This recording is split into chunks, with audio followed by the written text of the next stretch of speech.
Welcome to Temples and Rituals of Ancient Egypt. During rituals and festivals, the god was carried on a solar barge between the areas of a temple or the temples of different cities. Funerary carvings and paintings covering thousands of years, as well as the Book of the Dead, depict the same ship and oar design. Solar barges have been uncovered near or within several pharaohs' tombs. They were intended to carry the pharaoh into the afterlife.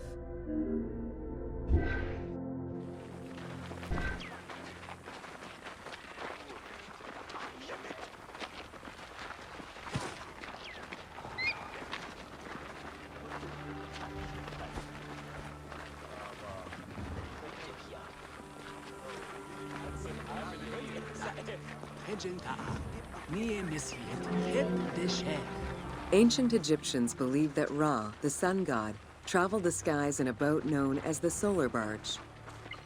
The solar barge was believed to cross over to mythological lands.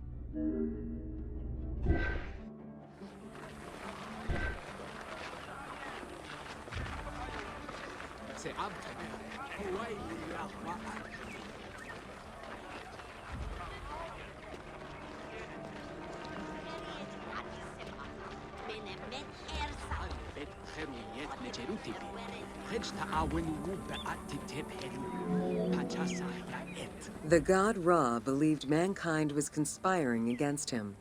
He ordered Sekhmet, the lion-headed war goddess, to kill all humans.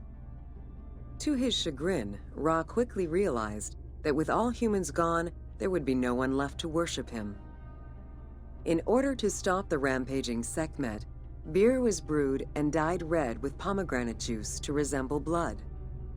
Sekhmet drank every drop of the brew she could find, eventually passing out drunk. When she awoke, she was calmer, and her lion visage had changed into Bastet. The Festival of Drunkenness was celebrated in honor of that myth.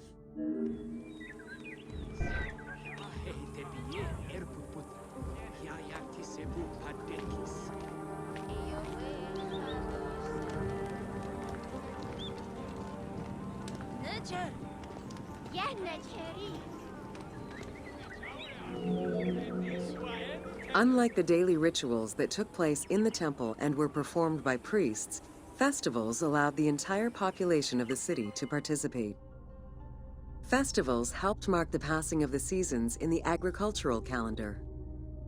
In reflecting the cycles of life, festivals offered a sense of consistency and structure for the regular citizens, thus reinforcing the sense of order that pharaohs were to provide for the citizens of Egypt as part of their godly duties.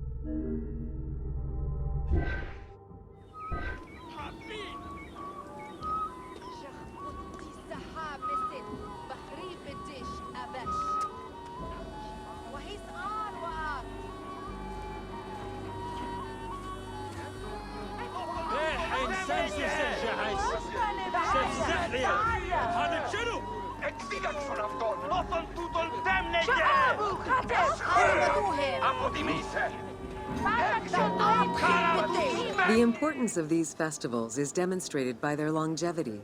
Records show that Osiris festivals occurred for more than 2,000 years. Some festivals serve to reinforce state control and promote the king's reign.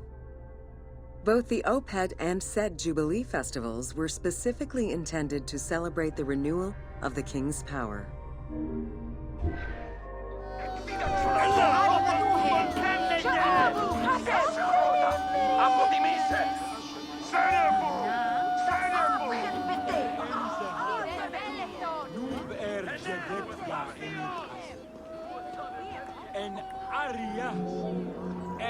The temple hierarchy consisted of high priests, several types of priests, scribes, and servants. The high priest was known as the prophet. Some divinities had up to 4 prophets, and they were the ones to perform the most advanced and complex rituals.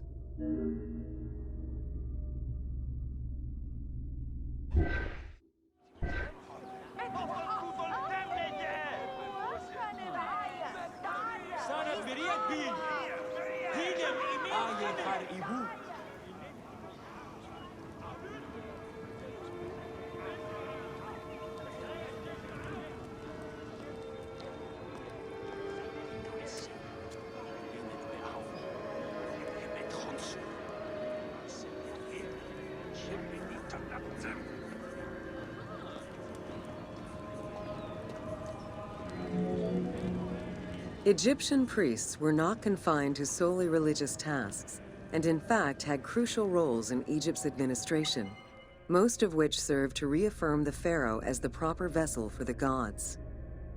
Their focus within the temple was centered on the proper conduct of daily divine rituals, rather than as custodians of dogma or the indoctrination of individuals.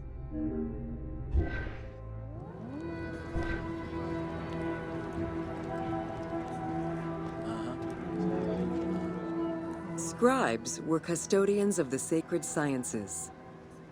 Some priests were associated with the funeral rites and were considered the group with medical knowledge.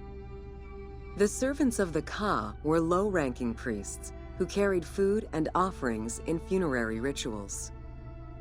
Lector priests were distinguished by their ability to read, and their main duty was to recite specialized religious texts in both temple and funerary rituals.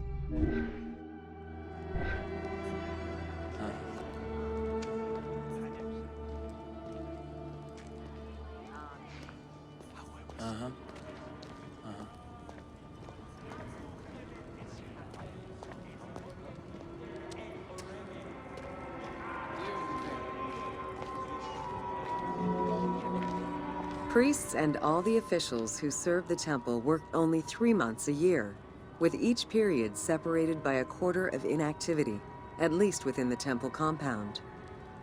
Each outgoing group handed over the temple and their tools to the newcomers. Only the high priesthood remained in permanent office within the temple.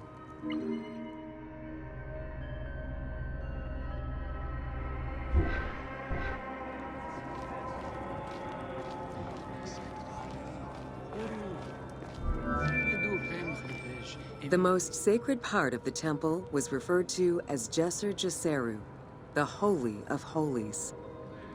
The most sacred inner sanctuary was where the shrine to the temple deity was located. Only priests were allowed within.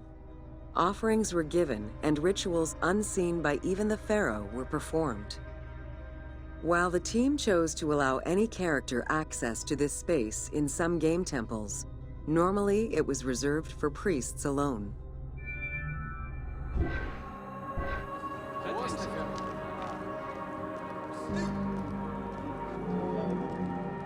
Pharaohs and their priests often chose the site of these sacred temples because of some mythological connection or an alignment with the cardinal points and certain stars. Once selected, a foundation ritual was performed. The pharaoh was required to complete 10 steps in the ritual, which required a mix of offerings as well as specific construction techniques.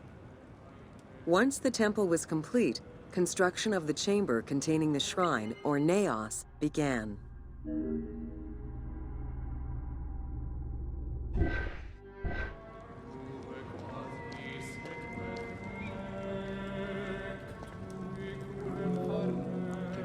The naos was where the god statue stood.